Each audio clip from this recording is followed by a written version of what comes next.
তো বনৰীয়া মহৰ খোজ বিচাৰি আহিলো আজি। তো এইফালে দেখিছে আমাৰ ঘৰ আৰু আমাৰ ঘৰৰ পাছফালে মাকৈ ৰোৱা হৈছিলে আৰু ইয়াৰ দিয়ে বনৰীয়া মহ গৈছে। খোজটো চাব পাৰে আপোনালোকে, চাওক বনৰীয়া মহৰ খোজ। বনৰীয়া মহটো দেখা নাপালে ভৰি খোজ চাবলৈ আহিছে সিহঁতে দুজনী।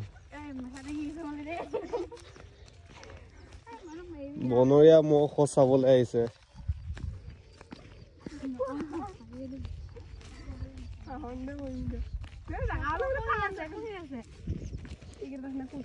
এইকেইটা খোজ কেইটা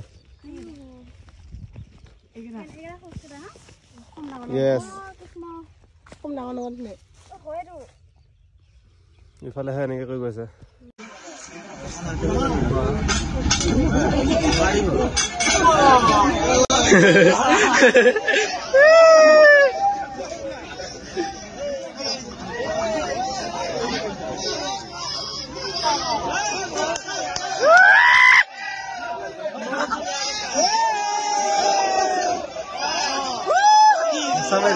হেঁচা মাৰি ধৰিল।